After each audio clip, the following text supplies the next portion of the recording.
Assalamualaikum warahmatullahi wabarakatuh. Bismillahirrahmanirrahim. Alhamdulillahi rabbil alamin. Wabihi nasta'inu ala umurid dunya waddin.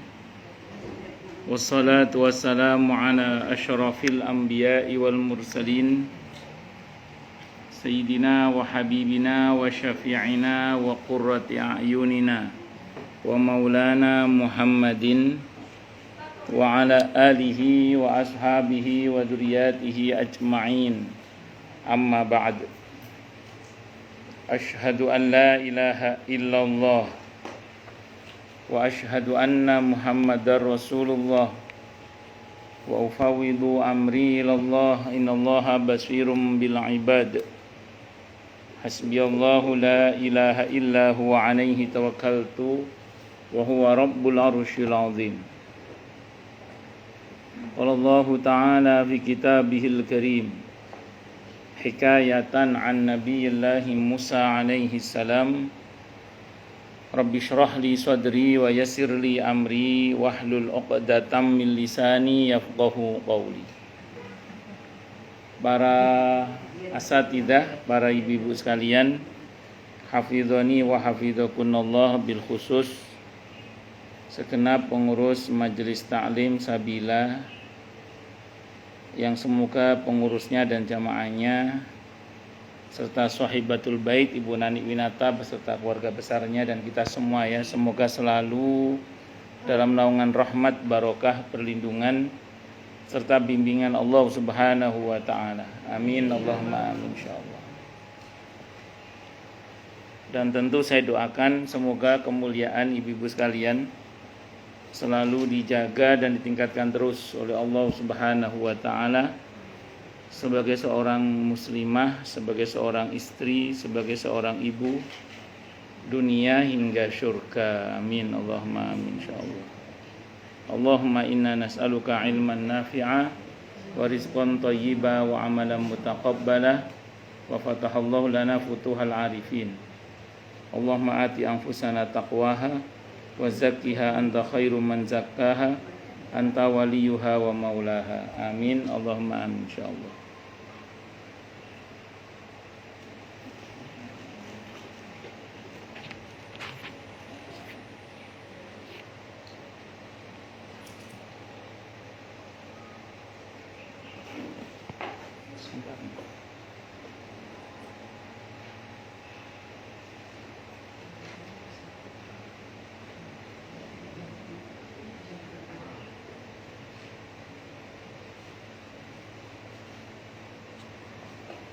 Masih melanjutkan kajian kita tentang hayatus sahabiyat.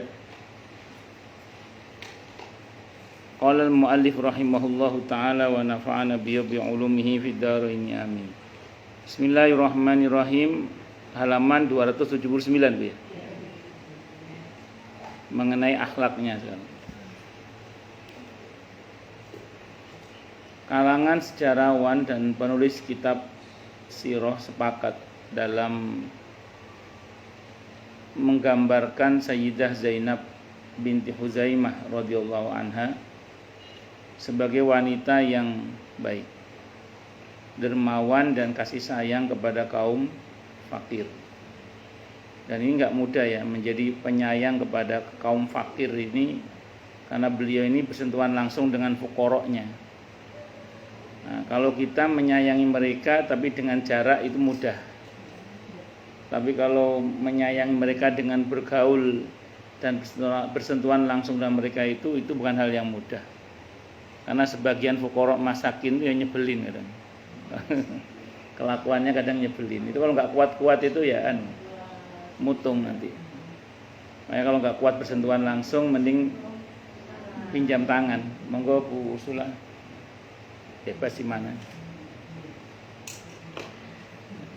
Jadi saya ulang, kalau kita tidak kuat langsung bersentuhan dengan fuqara masakin, yang mending kita pinjam tangan. Artinya cari orang yang terpercaya, yang punya kekuatan khusus dengan izin Allah untuk bisa bersentuhan langsung dengan fuqara masakin, mengingat sebagian mereka memang ya tadi nyebelin itu, sebagian kelakuan mereka. Sambil contoh, di Kemang Pratama itu pernah diadakan pelatihan jahit menjahit di Masjid Babu Tauba. Setelah dikasih pelatihan jahit menjahit untuk duafa ya. Setelah dikasih latihan jahit menjahit itu, mereka dibelikan mesin jahit, mesin obras. Alhamdulillah dalam waktu 2 pekan mesin jahitnya habis dijual. Nah, makanya kan nyebelin kan? Iya. Dan itu enggak terjadi dalam contoh yang dimaksud. Masih bisa contoh-contoh, masih banyak contoh-contoh yang lain. Kenapa? Iya. Dilatih supaya bisa mandiri kan? Enggak sabar pengen pegang duit gede. Padahal setelah dipegang ya menguap kan. Tapi kalau masih buat usaha kan masih ya. Dan itu terjadi. Allahu Akbar. Iya. Untuk anaknya berarti ya. Kalau sakit orang sakit TBC dari puskesmas dulu waktu saya pegang saya kasih susu supaya daya tahannya naik ya. Kasih susu, kasih duit buat beli telur kayak gitu. Itu. Jual susu dijual. Ya memang begitu. Emang itu macam-macam.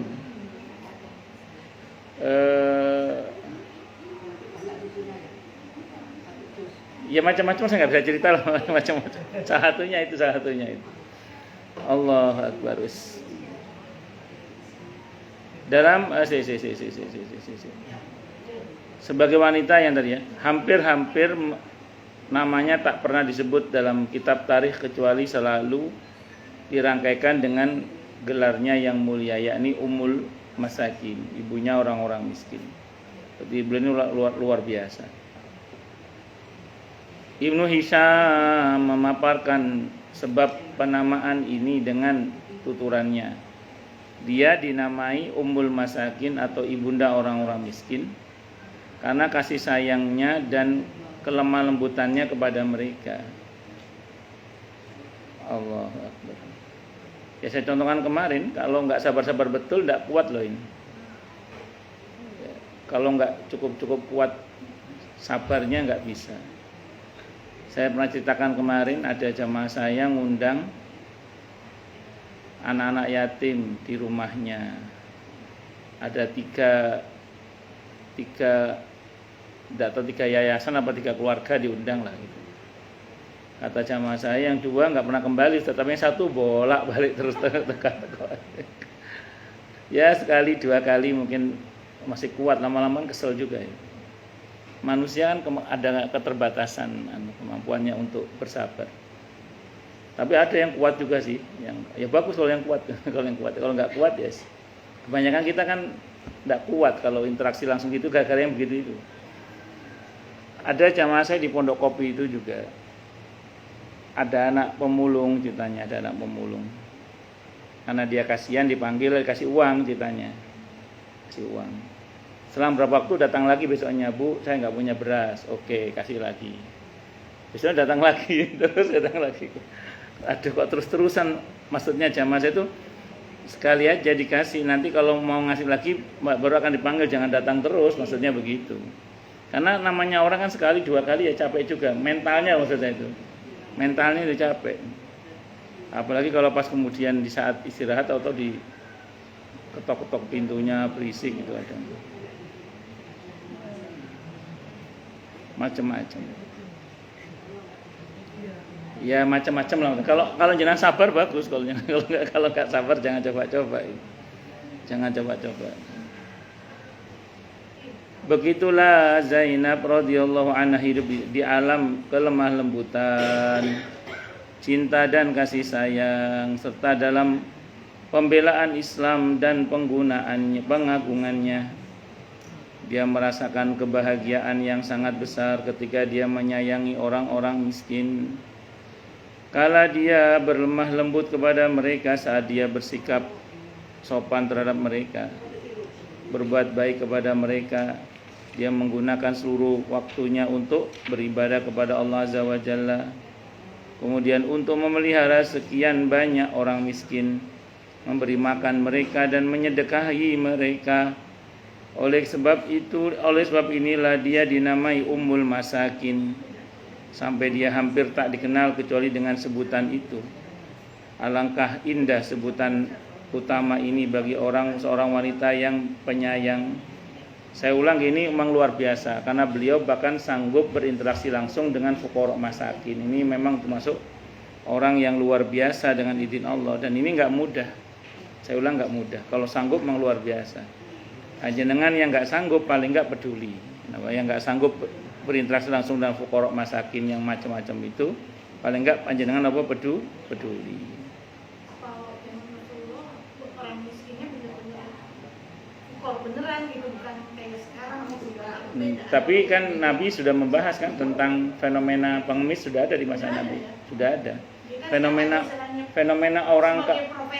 Fenomena orang kalau mintanya maksa itu di masa Nabi sudah ada. Ayatnya turun, iya.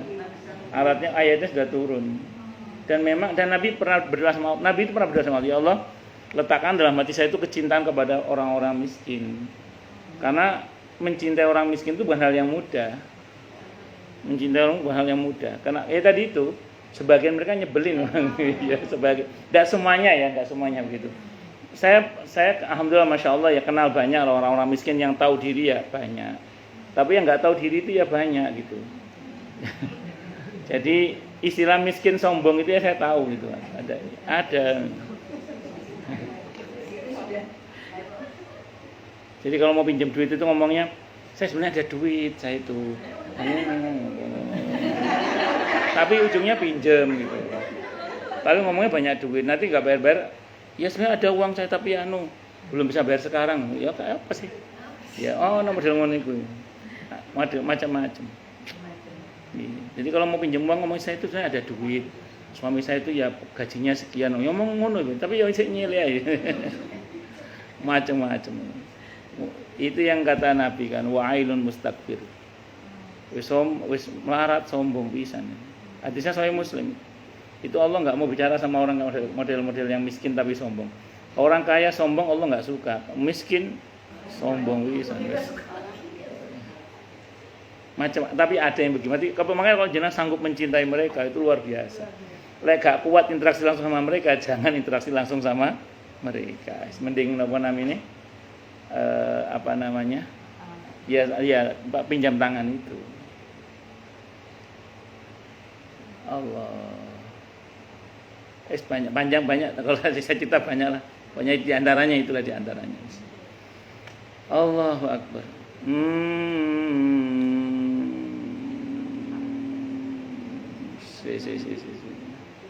Oleh sebab itu pula Siti Aisyah radhiyallahu anha dan Hafsah radhiyallahu anha tak pernah merasa cemburu kepada Zainab binti Khuzaimah radhiyallahu anha.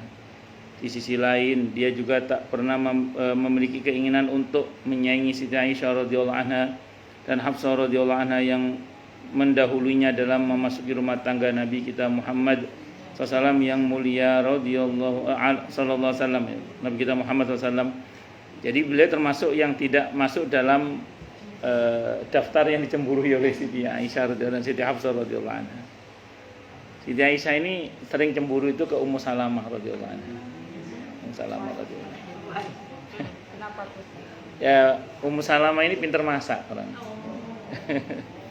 Pintar masak. Kalau Nabi di rumah Siti Aisyah itu sering dengan sengaja ngirim kue. Dari Siti Hafsah, dari Siti Ummu Salamah radhiyallahu anha ke dalamnya Siti Aisyah sering kirim kue. Kalau udah lagi di rumah Siti Aisyah, Siti Ummu Salamah kirim kue itu Siti Aisyah cemburu. Sampai dibanting piringnya itu. Dibanting depan Nabi. Nabi tenang aja, istrinya marah tenang saja. Itu ada Nabi terima tamu, ada kue kiriman dari Siti Ummu Salamah, Siti Aisyah itu dibanting depan Nabi, depan para sahabat. Nabi tenang aja. Kata Nabi, ibu kalian sedang marah. Ya, jadi ibu kalian sedang marah. Ya, dan Nabi itu nggak pernah bikin ulah itu. Yang bikin ulah itu kayak kecemburuan para istrinya itu masing-masing. Itu seperti itu. Allah Akbar. Jadi seringkali ada keributan di rumah tangga Nabi itu karena kecemburuan masing-masing istri. Karena cemburu itu tanda mencintai. Ya. Kenapa para istri Nabi cemburu? Ya karena merasa masing-masing mencintai dan ingin dicintai oleh Rasulullah Muhammad SAW. Walaupun akhirnya akur ya. Akhirnya pas ketika Nabi menjelang wafat itu, semua kumpul berada di sekitar Nabi kita Muhammad SAW. Itu seperti itu, akur. Pada akhirnya akur. Karena pada akhirnya beliau menyadari bahwa ya cinta ini nggak semata-mata soal fisik, tapi lebih kepada itu bagaimana Nabi dan membina istrinya hingga mencapai tingkatan ruhani yang sangat tinggi dalam hal ini. Itu seperti itu. Allah Akbar. Oleh sebab itu pula Siti Aisyah radhiyallahu anha tadi sudah ya. Benar ibunda kita Zainab, Siti Zainab radhiyallahu anha binti Khuzaimah radhiyallahu anha adalah wanita pilihan di antara para wanita pilihan. Wanita yang baik dan memiliki kejiwaan yang baik. Tiada yang keluar dari kamarnya kecuali sedekah dan ibadah. Maka alangkah mulianya dan alangkah agungnya itu. Wafatnya sekarang. Sayyidah Zainab binti Khuzaimah radhiyallahu anha meraih kemuliaan berupa pernikahan dengan Nabi kita Muhammad sallallahu alaihi wasallam dan menjadi salah satu ibunda kaum mukminin sebagai tambahan kebaikan dari apa yang sudah dia gapai, yakni kedudukan sebagai ibunda orang-orang miskin. Sudah ummul mukminin, ummul masakin pula. Dia menjalani hidupnya dalam keadaan sejuk pandangannya dengan semua kemuliaan itu. Dia berpaling dari berbagai aktivitas yang tak perlu, yakni kecemburuan dan emosi kewanitaan, sehingga dia tidak terlihat dalam persaingan dengan Siti Aisyah radhiyallahu anha dan Hafsah radhiyallahu anha yang sudah mendahulunya dalam memasuki bahtera rumah tangga Nabi kita Muhammad SAW dan relung hati beliau. Jadi kalau bahasa sederhananya, Siti Zainab radhiyallahu anha termasuk wanita yang sudah selesai dengan dirinya lah kalau bahasa kita. Jadi beliau ini orang yang sudah selesai dengan dirinya, karenanya beliau ya tinggal berbagi kebahagiaan dengan yang lain-lainnya, termasuk dengan fuqara masakin itu diantaranya. Karena dia menyibukkan diri dengan orang-orang miskin, maka dia menerima apa adanya bagiannya berdasarkan ketentuan Nabi kita Muhammad SAW. Percaya gitu aja. Dan kaum mukminin tiada sedikit pun rasa tamak yang mempengaruhinya dan tiada secuil pun rasa cemburu yang mengganggunya. Karena beliau lebih kepada menerima. Ya tadi kalau bahasa kita, beliau sudah selesai dengan dirinya sendiri. Akhirnya beliau wafat sesudah menjalani hidup mulia yang penuh dengan kasih sayang dan kelemah lembutan kepada fakir miskin. Ibadah ketaatan kepada Rabbul Alamin, memberikan pelayanan terbaik kepada suaminya, sang pemuka sekalian Rasul, dan yang hidup bersamanya hanya beberapa bulan saja. Karena beliau termasuk wanita ummul mukminin yang meninggal terlebih dahulu sebelum Nabi kita Muhammad SAW. Beliau hanya menjalani hidup bertambur rumah tangga dengan Nabi itu hanya beberapa bulan saja. Gak lama berarti, tidak lama. Karena beliau termasuk istri Nabi yang meninggal terlebih dahulu sebelum Nabi kita Muhammad SAW. Nanti Nabi dapat istri lagi namanya Zainab juga. Ya nanti Zainab yang berikutnya nanti itu masih sepupu dengan Nabi kita Muhammad SAW. Berdasarkan keterangan yang sahih, Zainab radhiyallahu anha wafat pada usia 30 tahun. Masih muda. Keterangan ini dipaparkan oleh Al-Waqidi dan dinukil oleh Ibnu Hajar dalam kitab Al-Isobah. Siti Khadijah pun ada yang mengatakan nikah sama Nabi bukan umur 40. Siti Khadijah itu nikah dengan Nabi ada yang mengatakan usia 28. Jadi bukan 40 bukan. Karena ada yang mengatakan 40 ada. Cuman ada riwayat yang mengatakan Siti Khadijah itu nikah dengan Nabi itu di usia 28. Makanya Abu Jahal ya. Kalaupun 40-nya orang kaya. Kan perawatannya. Iya, itu tidak salah, betul. Ada pendapat. Kalaupun misalnya mau dipaksakan 40 misalnya, 40-nya orang kaya kan beda sama orang yang tidak kaya. Bedanya di mana? Di perawatannya. Dia masih punya keturunan dari Nabi itu 5. Perempuannya 3, lakinya 2. Said Qasim, Said Abdullah yang laki-laki radhiyallahu anhuma. Terus perempuannya Siti Fatimah radhiyallahu anha, Siti Zainab radhiyallahu anha, sama Ummi Kulsum radhiyallahu anha. Ruqayyah apa Ummi Kulsum? Hah? Ummi Kulsum atau Ruqayyah? Bukan Ummi Kulsum. Ummi Kulsum ya? 6 ya berarti ya? 6 berarti. Ruqayyah juga 4, 6 berarti 6. Saya yang hidup perempuan semua. Ya. Oh iya benar. Siti Fatimah dengan Sayyidina Ali radhiyallahu an. Terus Zainab itu dengan salah satu putranya Abu Lahab. Terus kemudian Ruqayyah sama Ummi Kulsum dengan Sayyidina Utsman radhiyallahu anhu. Iya betul. Nah, terus kemudian kenapa? Oh enggak, meninggal dulu. Makanya Sayyidina Utsman dijuluki dengan Dzunurain, pemilik dua cahaya, karena telah menikahi ya dua putri Nabi kita Muhammad SAW. Kenapa angkat tangan, Bu? Ini Bu siapa angkat tangan ini? Melambaikan.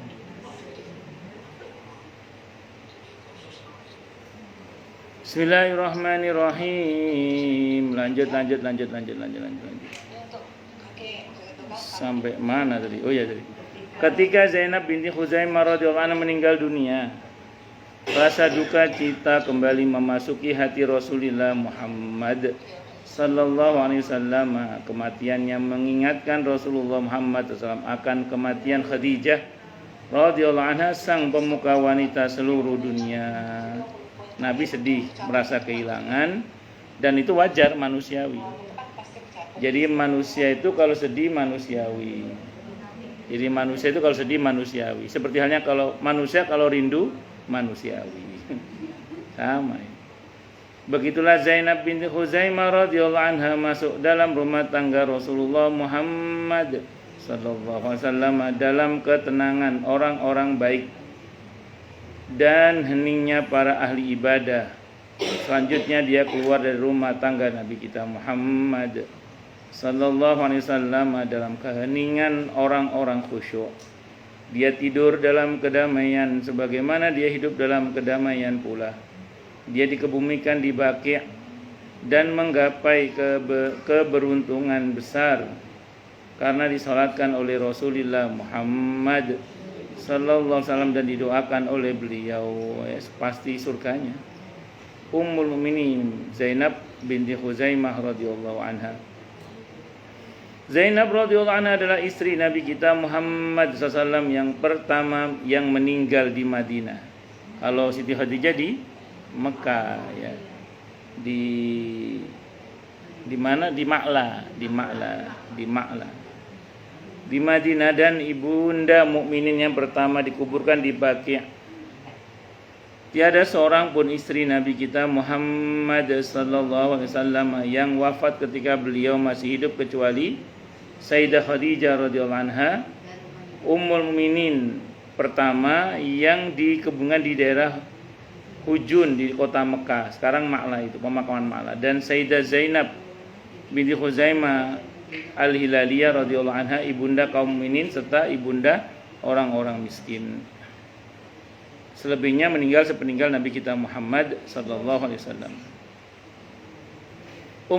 Ummul masakin yang tak pernah kikir walau hanya sedetik, bahkan terus menderma apa saja yang dia miliki, mendermakan apa saja yang dia miliki, yang tak pernah menyimpan harta untuk dirinya sendiri sedikit pun, yang tak pernah ragu mendermakan harta yang mahal dan mulia di jalan Allah, itu telah berpulang.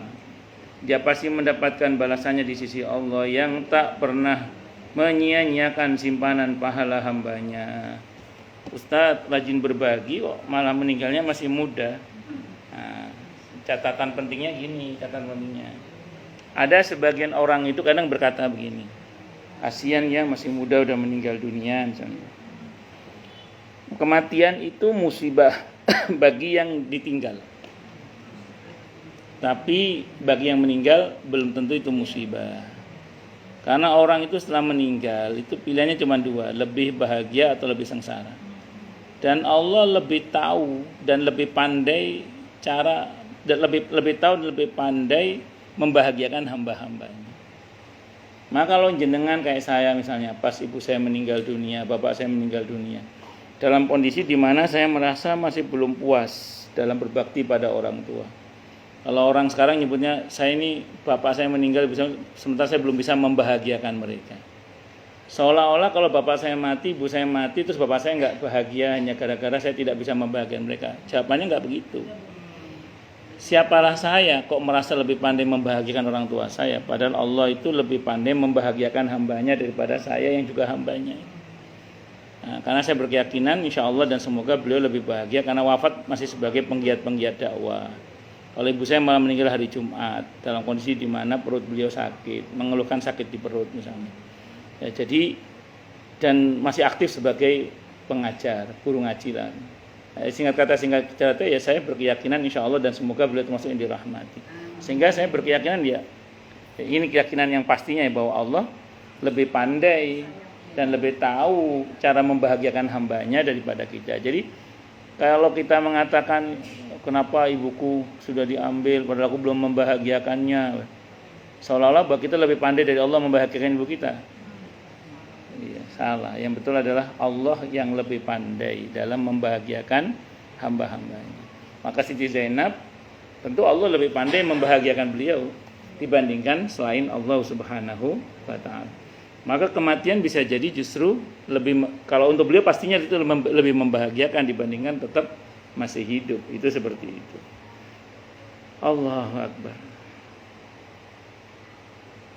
Tapi jangan terus kita nantang-nantang, ya Allah tolong bagikan aku langsung aja deh ya Allah, enggak usah di dunia, enggak usah gitu juga. Ya apa yang tersisa dari umur kita berharap semoga Allah berkahi. Jadi semoga sisa umur kita diberkahi oleh Allah sehingga kita semakin tua semakin lebih baik, lebih bermanfaat, lebih sehat walafiat, lebih baik hubungannya dengan Allah maupun dengan sesama. Amin Allahumma amin. Bergembiralah wahai ibunda Zainab Ummul Mukminin. Ummul Masakin, istri pemimpin orang-orang awal dan orang-orang akhir, serta ibunda kaum mukminin. Selanjutnya engkau akan dikumpulkan di Jannatul Firdaus yang tinggi sebagai istri Nabi dan kekasihnya. Semoga salawat dan salam Allah Subhanahu wa taala diberikan kepadanya baik di tengah orang-orang awal maupun di antara orang-orang akhir. Amin ya. Sesungguhnya itulah balasan bagi seorang yang hidup dengan menjalankan syariat Rabbul Alamin, mendermakan diri dan hartanya untuk menolong dinnya dan yang tegak. Sebagaimana firman Allah Ta'ala yang artinya sesungguhnya orang-orang yang beriman akan mendapatkan Jannatul Firdaus sebagai hidangan. Mereka kekal di sana, mereka tidak menginginkan perubahan darinya. Al-Kahfi ayat 107-108. Semoga Allah meridhoinya dan menjadikannya ridho, serta semoga Allah mengumpulkan kita bersama Nabi kita Muhammad Al-Mustafa SAW di Jannatul Firdaus yang tinggi. Amin. Allahumma amin insyaallah. Ini diantara yang kita bahas terkait dengan Ummul Mukminin Zainab binti Khuzaimah radhiyallahu anha. Ibu lama enggak kelihatan, Bu? Oh, tapi sehat ya, insyaallah. Alhamdulillah. Oh, nggih. Lama enggak kelihatan. Pun lanjut. Ummul Mukminin Ummu Salamah radhiyallahu anha, as-sabirah al-muhtasibah, wanita yang sabar dan mengharap pahala, selalu berharap pahala dari Allah Subhanahu wa taala maksudnya ya. Ummul Mukminin namanya siapa? Ummu Salamah radhiyallahu anha. Ummu Salamah artinya ibunya Salamah. Berarti beliau punya anak pertama namanya Salamah. Suami dulunya namanya Abu Salamah, Pak Salamah, mati syahid. Nah, ketika sebelum meninggal itu pesan ke istrinya, maksudnya cinta, nanti kalau aku mati kamu nikah lagi ya gitu. Itu kata Abu Salamah. Terus didoakan istrinya itu, ya Allah, anugerahkanlah untuk istri hamba Ummu Salamah sepeninggal hamba suami yang tidak pernah menyakitinya. Itu doanya. Dan Allah kabulkan. Akhirnya dapat Nabi kita Muhammad SAW. Pak Imam dulu pesan nggak Pak Imam? Nggih. Ada saudara. Kok semangat sekali kayaknya. Iya. Gimana? Saya mau cerita. Iya. Jadi ini iparnya adik saya Hmm. di Jawa Timur. Istrinya kan tadinya kerja, terus Iya. udah mama gak usah kerja aja. Maksudnya mengikuti suaminya. Terus habis itu suaminya jatuh sakit. Sakit itu dia pesan sama istrinya si cantik sih teman. Dia dua-duanya sama sih laki Belanda. Pesannya itu apa? Nanti kalau aku mati kamu jangan menikah lagi. Jangan Menikah lagi. Oh, terus. Ya ampun sampai segitunya. Sudah? Nggih. Waktu udah meninggal. Waktu sakit itu suaminya udah pesan kayak gitu. Boleh aku gimana? Tunggu dulu saya jawab. Dulu sahabat Nabi memang ada dua model. Anda terserah ya, pilih yang mana. Akhirnya Ummu Salamah kan nikah lagi tuh. Ini saya cerita dulu. Ya ini tipe yang suami dari kalangan sahabat yang berpesan ke istrinya agar nikah lagi. Akhirnya kan nikah lagi sama Nabi kita Muhammad SAW. Begitu nikah kan beliau nanya ke Nabi itu, "Aukamakal." Ada lagu At-Tadhkir udah kita bahas itu dan ibu udah lupa semua ya. Itu ada situ. Lagu At-Tadhkir dulu. Nanya, "Ya Rasulullah, nanti saya dengan suami yang mana? Suami yang dulu apa suami yang sekarang?" Oh, tunggu dulu. Nabi nggak jawab dulu atau sekarang enggak. Nabi bersabda gini, "Aukamakal," dalam riwayat-riwayatnya ada itu, "Aukamakal, kamu akan bersama dengan yang paling kamu cintai." Di hadis yang lain, kamu akan bersama dengan yang paling baik kepada kamu. Iya. Jadi nanti suruh milih si istrinya itu. Suruh milih. Saya punya jamaah, pas saya nerangin kayak gini nih, ada jamaah di Permas 3. Sekarang beliau ini dengan suami yang ketiga sekarang. Luar biasa. Gonta-ganti wong lanang. Meninggal semua, suami pertama meninggal, kedua meninggal. Iya meninggal. Sekarang iya. Enggak tahu. Enggak, ya nikah lama terus meninggal, terus lama meninggal. Ini sekarang suami yang ketiga sekarang. Itu sekarang suami yang ketiga. Dia nanya ke saya gini. "Kalau tiga-tiganya boleh enggak Ustaz?" Nanya gitu. Ruwet urusan ibu ini. Tapi itu pertanyaan real itu ke saya itu. Jadi boleh enggak tiga-tiganya bisa enggak Ustaz tiga-tiganya? Saya bilang kalau mau tiga-tiganya jangan nanya sama saya bilang gitu. Nanya sama yang punya surga aja saya bilang gitu. Ya Allah. Jadi jangan nanya sama saya, nanya sama yang punya surga aja. Saya mau bilang enggak boleh, takut nanti boleh, kalau boleh apa ya iya. Ya, saya bilang nanya sama yang punya surga aja. Yang kedua ada sahabat Nabi. Seingat saya namanya Abu Darda radhiyallahu anhu. Saya agak lupa kalau enggak Abu Qatadah, Abu Darda atau dua-duanya. Ada dalam kitab At-Tadhkirah juga sama. Itu menjelang wafat itu pesan sama istrinya. Yang gitu. Kalau kayak Pak Purnama ya. Cin gitu.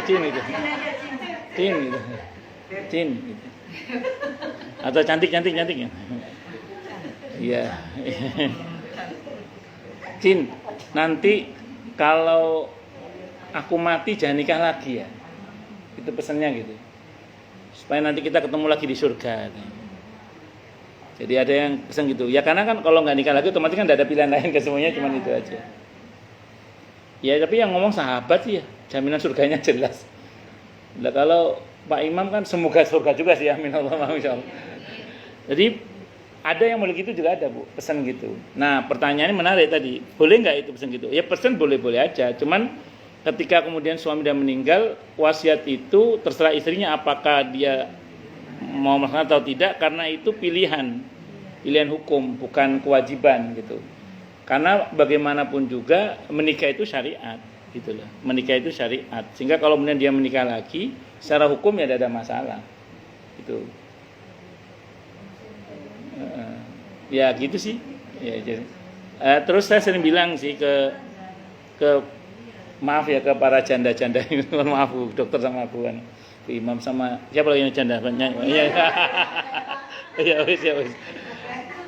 Saya sering bilang sih gini, enggak usah meniadakan niat untuk menikah, jangan wis pokoknya aku kesengsem berengos Pak Imam, aku gak bakal nikah lagi, enggak usah gitu. Wis mawon, dinetrakan saja, ya kalau memang masih ada jodohnya bismillah ya nikah lagi, kalau enggak ya wis. Oke. Dan memang ada sih sebuah hadis yang cukup mengembirakan ya.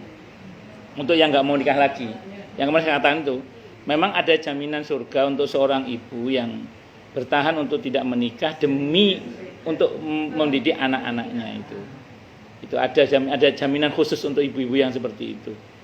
Ya walaupun kalau misalnya mau nikah lagi nggih boleh tidak apa-apa. Tapi biasanya kan kalau wanita sih kecenderungannya kalau mau nikah lagi kan lebih selektif memilih suami biasanya kan. Apalagi kalau anaknya perempuan semua nggih dokter nggih. Harus betul-betul. Iya kan memang nyatanya gitu. Iya, nyatanya gitu. Bu Imam kan juga punya anak perempuan juga kan walaupun sudah jadi dosen misalnya. Jadi lebih selektif aja sih memilih bukan apa-apa karena memang ya khawatir itu biasanya gitu. Beda sama laki-laki si ono ae sana kadang. Pun lanjut ada lagi sebelum saya lanjutkan ada lagi? Tidak ada ya, saya teruskan nggih. Ummu Salamah radhiyallahu anha. Nasab dan namanya, dia adalah Hindun binti Abu Umamah ibn Mughirah ibn Abdullah ibn Umar radhiyallahu anha ya, Al-Makhzumiyah berkebangsaan Makhzum, Al-Qurashiyah dari kalangan Quraisy juga, seorang sahabiyah mulia dari kalangan orang-orang yang berhijrah pertama, berarti termasuk kalangan muhajirin ya, berarti dari Mekah, anak Quraisy. Beliau adalah saudara sepupu Khalid bin Walid radhiyallahu anhu ya, karena Mughirah itu kakeknya Khalid bin Walid radhiyallahu anhu. Bapaknya namanya Walid. Kalau ini Abu Umamah bapaknya. Jadi Abu Umamah sama Walid itu saudara. Terus punya anak masing-masing jadi sepupunya Khalid bin Walid radhiyallahu anhu. Walaupun di belakang hari nanti diketahui bahwa Walid itu ternyata bukan anaknya bapaknya. Jadi diketahui belakangan bahwa ternyata Walid itu bukan anaknya bapaknya ternyata. Jadi ceritanya itu bapaknya itu non sewu nggih impoten atau wis mandul lah gak iso duwe anak ceritane ngoten. Gengsi kan wong Arab ndak duwe anak kan gengsi. Akhirnya nyuruh semacam tukang ya sapa tukang sapa kon gauli sing wedok niku. Akhirnya hamil Walid itu. Nah, makanya terus kemudian ibunya didesak oleh Walid saat itu, aku anak sapa Bu? Kok Muhammad turun surah Qaf itu terkait dengan dirinya itu. Aku janjane anak sapa? Akhirnya ibu yang ngaku. Iya, kamu bukan anak bapakmu bukan. Diceritakan begitu. Nah, dan dulu di bangsa jahiliyah itu biasa begitu. Jadi seorang istri dikirim ke, misalnya gini, ada seorang suami punya istri yang dia ingin punya anak seorang ahli pedang. Istrinya dikirim ke ahli pedang itu untuk itu jahiliyah dulu itu gitu. Nanti daku anak ini anakku bin. Nah, itu begitu. Itu jahiliyah itu zaman jahiliyah itu dulu. Ya, cuman ini kok tukang wedhus ngono ceritanya. Walid itu. Iya. Dan memang nanti memang keturunan yang namanya Walid itu gendo bener itu. Ya, gendo itu preman pol. Iya. Orang Jawa Tengah punya gendo. Ya preman pol itu. Allahu Akbar. Pun lanjut. Dan saudara sepupunya Abu Jahal bin Hisham. Jadi beliau ini sepupunya Khalid bin Walid radhiyallahu anhu dan sepupunya Abu Jahal juga. Ya. Amr bin Hisham nama aslinya. Abu Jahal itu nama aslinya Amr bin Hisham. Nabi pernah berdoa, ya Allah kuatkanlah Islam ini dengan Umar bin Khattab atau Amr bin Hisham. Akhirnya yang dipilih Umar bin Khattab radhiyallahu anhu. Abu Jahal ini aslinya namanya Abul Hakam. Artinya Abul Hakam itu orang yang cerdas. Satu saat debat dengan Nabi kita Muhammad SAW, kalah pinter, kalah debat, dibuat mati kutu dia oleh Nabi, gak bisa ngomong. Akhirnya sejak itu digelari Abu Jahal, orang yang bodoh artinya. Ya tadinya gelarnya Abul Hakam, kalah debat dengan Nabi langsung gelarnya Abu Jahal itu. Yang tadinya bapaknya orang pinter sekarang disebut orang bodoh, Abu Jahal. Abu Jahal ini aslinya orang yang sangat mencintai Nabi kita Muhammad SAW, aslinya. Nah, suatu saat Abu Jahal ini masuk dalam daftar kompetisi untuk mendapatkan Siti Khadijah radhiyallahu anha. Nah, di luar dugaan Abu Jahal adalah ternyata yang dipilih oleh Siti Khadijah adalah orang yang tidak ikut dalam kompetisi. Karena Nabi kita Muhammad SAW itu tidak masuk dalam daftar kompetisi. Di luar dugaan yang dipilih adalah Nabi kita Muhammad SAW. Patah hati itu. Jadi karena cinta tak sampai, akhirnya apa? Iya, patah hati. Jadi mencintai dengan bertepuk sebelah tangan kan. Ternyata yang berhasil mendapatkan Siti Khadijah dengan izin Allah adalah orang yang sangat dia cintai sebenarnya, yaitu Nabi Muhammad SAW. Karena patah hati, kecewa gitu. Sejak itu, pokoknya semua tentang Nabi Muhammad SAW di mata Abu Jahal itu salah. Pokoknya Nabi katakan salah, yang Nabi berbuat salah. Pokoknya di mata Abu Jahal Nabi itu salah aja pokoknya. Gara-gara kesel, gara-gara cinta tak sampai, gara-gara masalah cinta itu. Ada nggak orang kayak gitu? Gara-gara cinta terus sampai begitu itu? Ada. Pengalaman. Gara-gara cinta tak sampai, di mata dia salah aja pokoknya. Gara-gara cinta. Oh iya. Tapi kalau pelet yang paling efektif itu pelet Jepang itu. Iya, ya Fortuner Pajero Sport.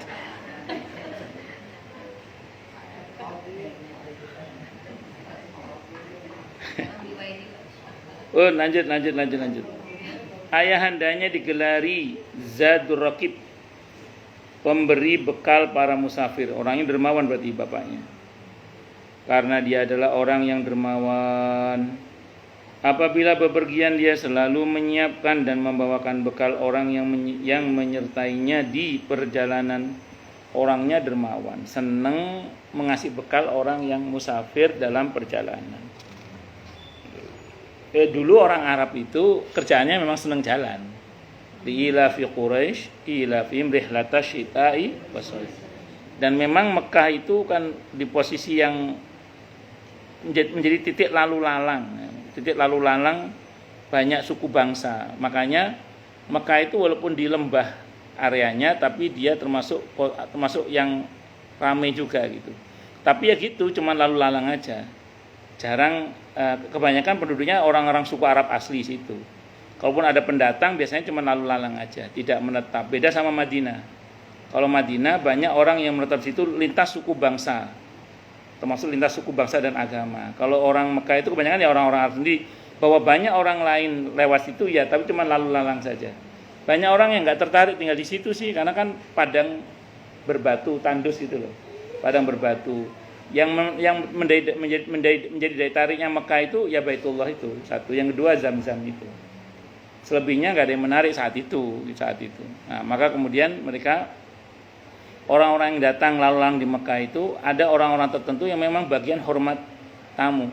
Nah, di antara kelebihan orang jahiliyah itu hormat tamunya luar biasa. Saking hormatnya sampai istrinya disuguhkan. Itu ya betul. Itu orang jahiliyah, saking bodohnya itu dulu itu. Saking bodohnya. Dia kan orang jahiliyah kan. Kan dulu ibu jangan bayangkan wanita kayak sekarang loh ya. Wanita di masa itu seperti barang. Bukan hanya tidak dapat warisan, bahkan bisa diwariskan seperti barang. Makanya begitu Islam datang, Islam mengangkat derajat kaum wanita itu dari -1 ke +1. Yang tadinya seperti barang menjadi dimuliakan, punya hak waris bahkan. Itu begitu Islam datang. Makanya begitu Islam datang, wanita begitu dimuliakannya dalam Islam itu. Ya, jadi jangan salah kalau ada yang mengatakan bahwa Islam melakukan diskriminasi terhadap kaum wanita, itu salah besar. Karena gerakan feminisme itu bukan dari Arab, itu dari Eropa. Di mana wanita memang, mohon maaf, di Eropa saat itu kan ya didiskreditkan, tidak diberi hak atau macam-macam lah, sehingga kemudian mereka memberontak itu kan. Nah, sementara di Jazirah Arab yang notabene banyak menurut agama Islam, wanita begitu dimuliakan sebenarnya. Nah, terus kebelakangan orang Arab ikut-ikutan juga gitu, termasuk orang Islam di Indonesia juga ikut-ikutan juga. Padahal feminisme itu kalau kita lihat sejarahnya itu dari Eropa sebenarnya. Itu seperti itu. Nah, jadi Islam itu mengangkat derajat kaum wanita dari -1 ke +1. Allahu Akbar. Ayahandanya termasuk kalangan dermawan Quraisy yang terkenal. Ibundanya adalah Atika binti Amir bin Rabi'ah bin Malik bin Huzaimah bin Alqamah dan Firos, dari kalangan Bani Firos yang mulia. Sebelum menjadi istri Rasulullah Muhammad sallallahu alaihi wasallam, Ummu Salamah radhiyallahu anha menikah dengan Abu Salamah radhiyallahu anhu. Nama asli beliau tapi saya tadi Hindun ya, yang Ummu Salamah. Abu Salamah radhiyallahu anhu adalah nama asli Abdullah ibn Abdul Asad ibn Hilal ibn Abdullah ibn Umar ibn Makhzum. Abu Salamah radhiyallahu anha termasuk kalangan mereka yang berhijrah 2 kali. Jadi beliau hijrah 2 kali. Berarti pernah hijrah pertama ke Habasyah, ke Ethiopia. Hijrah yang kedua adalah ke Madinah. Ibundanya adalah Barrah binti Abdul Muttalib bin Hashim. Berarti masih bibi Rasulullah Muhammad SAW. Berarti masih kerabat dengan Nabi. Abu Salamah radhiyallahu anhu juga menjadi saudara persusuan Nabi kita Muhammad SAW. Keduanya disusui oleh Suwaibah, bekas budak Abu Lahab. Jadi Abu Lahab itu dulu punya budak namanya Suwaibah yang menyusui Nabi kita Muhammad SAW dan ini Abu Salamah radhiyallahu anhu. Nah, saudara sesusuan berarti. Kalau saudara sesusuan berarti seperti saudara kandung berarti. Sebagaimana termaktub dalam hadis muttafaqun alaih dari Ummu Salamah, dari Ummu Habibah radhiyallahu anha, bahwa dia menawarkan saudara perempuannya untuk diperistri Rasulullah Muhammad SAW tatkala dia mendengar berita bahwa beliau meminang anak perempuan Ummu Salamah radhiyallahu anha. Rasulullah Muhammad SAW menjawab, kalau saja dia itu bukan anak tiriku, dia tetap tidak halal bagiku karena aku dan bapaknya sama-sama disusui oleh Suwaibah. Jadi bukan Bu, jadi gini. Ya, saya terangkan dulu. Masalahnya kalau anak sepupu tidak apa-apa, kan nikah dengan sepupu boleh. Masalahnya adalah Nabi kita Muhammad SAW itu sama Abu Salamah itu satu susuan. Satu susuan itu berarti sama satu susuan itu berarti iya, seperti saudara apa namanya? Seperti saudara kandung itu. Nah, berarti kalau Abu Salamah punya anak, status anaknya apa berarti? Keponakan. Berarti apa? Mahram, enggak boleh. Itu loh, mahram. Seperti saudara kandung aja udah. Itu. Saya pernah nonton di TV itu yang rahasia sunnah itu loh. Kenapa saudara sesusuan itu kok dianggap seperti saudara kandung? Saya bukan dokter ya, ada Bu dokter sini saya nggak paham. Katanya Bu di situ di Sonjol boleh Bu, tenang aja Bu dokter. Ya. Jadi saya nggak enak karena ada Bu dokter, tapi saya menyampaikan, saya bukan ahlinya ya, cuma saya menyampaikan yang di TV itu. Kalau kata rahasianya gitu, ada seorang dokter yang menjelaskan itu. Dia bilang gini, apa yang dikandung oleh darah itu dikandung juga oleh susu, betul Bu ya? Termasuk DNA dan RNA, betul Bu? Apa? Ya nggak tahu ya. Ya itu apa? Bukan, gimana? Enggak gitu. Gimana? Yang betul enggak? Oh enggak. Kalau kata Bu dokter di situ, yang saya maaf, saya bukan ahlinya ya. Iya, saya bukan ahlinya ya. Saya cuma nonton di berita yang ada di TV itu. Judulnya Rahasia Sunnah itu. Gak tahu masih ada apa nggak di YouTube-nya itu. Kalau di TV kan udah nggak ada acaranya itu. Dulu yang bule dari Australia itu pembawanya, siapa namanya itu? Ya itulah yang membawa itu. Nah itu ada seorang dokter yang ngasih penjelasan gini. Jadi kalau menurut beliau tapi ini kan hikmatut tasyri' ya. Anggaplah ini misalnya kata bu dokter salah tadi. Misalnya ini salah ya. Tapi tetap kita ngacu ke syariatnya ya. Syariat tetap melarang maka tidak boleh. Kalau kata dokter itu ngomong gini. Wallahu a'lam, saya betul apa enggak ini. Jadi apa yang dikandung oleh darah itu dikandung oleh ASI. Sehingga termasuk kata beliau yang mohon maaf, silakan dikoreksi nanti. Saya cuma mendengar apa yang saya dengar saja. Termasuk kandungan DNA dan RNA-nya itu. Sehingga gini, kata beliau gini. Kalau ada bayi yang menyusu pada orang tua susuan itu kalau difikirkan 5 kali kenyang. Dengan syarat bayi di bawah umur 2 tahun ke bawah. Itu nanti akan menjadikan yang bersangkutan itu DNA RNA-nya itu sama dengan ibu susuannya itu. Katanya gitu. Ya saya nggak tahu, salah nggak apa-apa, nanti silakan aja nggak apa-apa. Saya cuma mendengar dari apa yang saya dengar di TV itu. Tapi andaikan anggaplah ini kata bu dokter kan terkoreksi. Sebagaimana Bu Indri juga gitu kan. Oke, saya kan bukan ahlinya. Anggaplah ini salah ya. Namanya juga acara TV kan, yang penting kan kontennya gitu. Nah, oke misalnya ini salah ya. Maka kita tetap kembali kepada ketentuan syariat. Jadi ini ketentuan syariatnya ya. Ketentuan syariatnya. Ini harus kita hati ini berarti. Kalau dalam mazhab Syafi'i, ketentuan satu adalah bayi itu 2 tahun ke bawah. Jadi tidak berlaku untuk yang 2 tahun ke atas. Sehingga saya pernah dapat pertanyaan dari bapak-bapak, misalnya, Ustadz istri saya hamil dan dia menyusui. Saya minum air susu istri saya termasuk yang saya mahram apa enggak dengan Pak, itu berlaku untuk 2 tahun ke bawah, tidak untuk yang sudah berkumis, saya bilang gitu. Ini pertanyaan real pernah tanyakan ke saya gitu. Jadi itu nggak berlaku gitu, nggak berlaku. Jadi itu untuk karena dia khawatir dia jadi anak susuan istrinya itu. Enggak saya bilang. Jadi anak-anak ya Pak ya. Apa nggak tahu aja. Nah, satu dulu. Terus kemudian yang kedua, iya memang dia minum ya dia saya nggak tahu ya apa dia sengaja minum air susu istrinya atau nggak sengaja. Saya nggak ngerti lah. Masa nggak ngerti sih Bu? Masa harus saya jelaskan sih? Iya. Ya, tapi itu pertanyaan real ke saya itu. Saya jawab, enggak Pak, nggak masuk saya bilang. Jadi itu 2 tahun. Yang kedua syaratnya adalah minumnya itu 5 kali kenyang.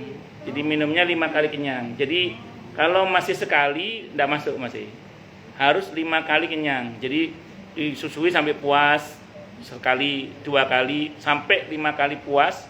Nggak harus berturut-turut, tapi yang jelas dalam durasi 2 tahun itu dia 5 kali nyusu ke ibu itu dengan susuan yang sampai mengenyangkan. Ada yang mengatakan harus langsung, ada yang mengatakan tidak harus langsung. Kemarin ada jamaah saya itu dikasih air susu dari adik istrinya 30 botol. Gimana itu bisa Bu ya dia? Masya Allah. Ya saya itu insya Allah walaupun tidak secara langsung beberapa langsung, beberapa tidak langsung. Itu insya Allah masuk dalam kategori yang sudah sesusuan. Kenapa? Karena 30 botol. 30 botol itu. Singkat kata, singkat cerita, berarti itu merupakan kriteria ya. Dia masuk dalam kategori rodok, sesusuan.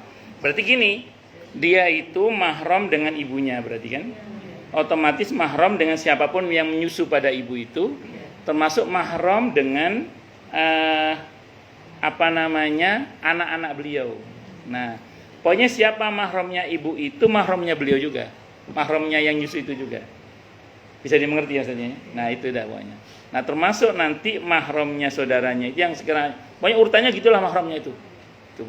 Makanya hati-hati kalau misalnya ASI itu nyusui anak orang itu hati-hati. Jadi Bu Indri harus bisa memastikan bahwa anak Bu Indri tidak pernah nyusuh sama Bu Maya sehingga anaknya bukan saudara sesusuan, bukan kan? Oh ya, saudara. Yang repot itu kan bagaimana hukumnya kalau anak kita sama-sama nyusu sapi, berarti anak sesusuannya sapi. Enggak masuk kalau itu. Kalau itu enggak masuk. Akhirnya enggak boleh makan sapi karena saudara kandungnya. Enggak. Jadi bukan berarti itu kalau minum sapi terus kalau suruh ngaji gitu ya enggak. Oh, lanjut. Tadi ya apa yang saya katakan tadi itu bukan penjelasan saya, tapi penjelasan di TV yang sangat mungkin terkoreksi oleh ahlinya, dan saya bukan ahlinya.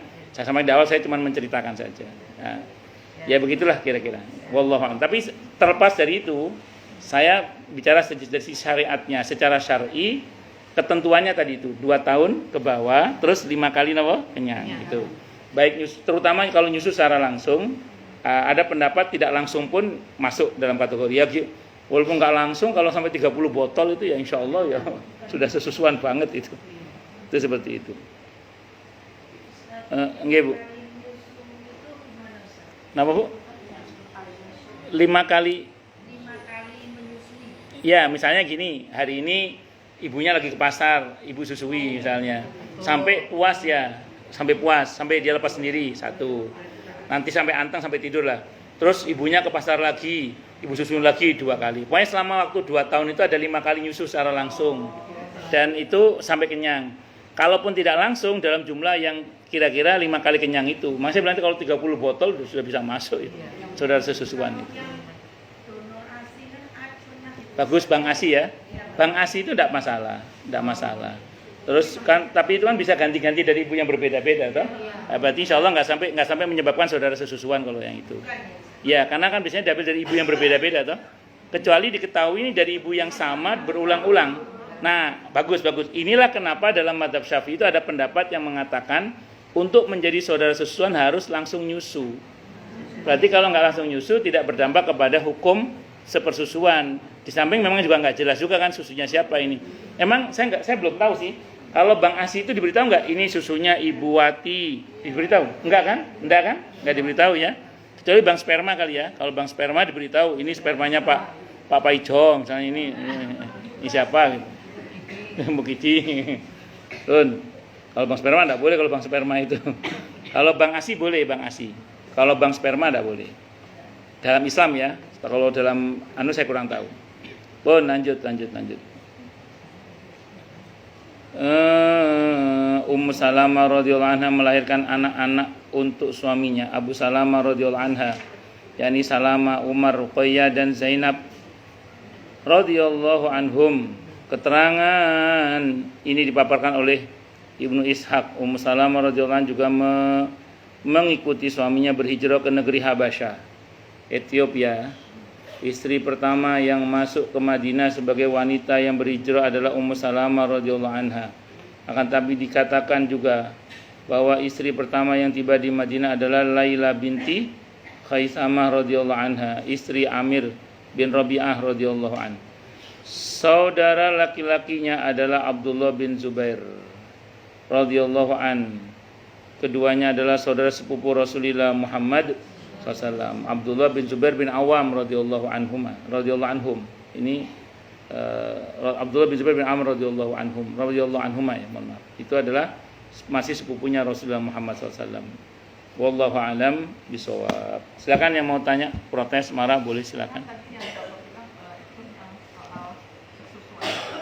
Kalau misalnya ada orang tua itu ngangkat anak, adopsi gitu, tapi dia udah punya anak 2 perempuan gitu, yang diadopsi itu laki-laki, kan umurnya itu udah di atas 10 tahunan itu, terus dia bilang dia merasakan jadi kayak sesuai, dia si ibu ini punya stok asinya itu diminum sama ini anak gitu.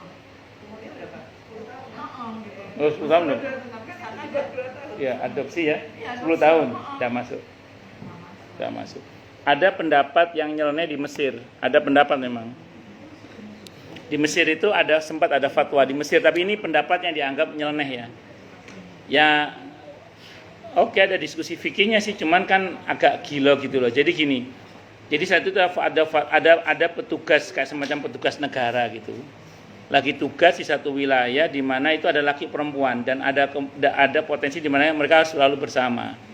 Supaya tidak haram, disuruhlah mereka itu menjadi saudara sesusuan. Caranya si pegawai laki-laki suruh nyusu ke pegawai perempuan. Ya kan lucu kan makanya. Ya kan lucu. Jadi memang ada, tapi kan kan fatwanya nah itu. Engkau bukannya nyusu malah gaya anak. Ya itu terjadi itu. Itu di Mesir sempat ada fatwanya dan diposting di media di majalah saat itu, sebuah berita koran lah. Tapi itu pendapat yang nyeleneh, tidak benar itu. Jadi kalau udah di atas 2 tahun tidak masuk. Tidak masuk. Wallahu a'lam.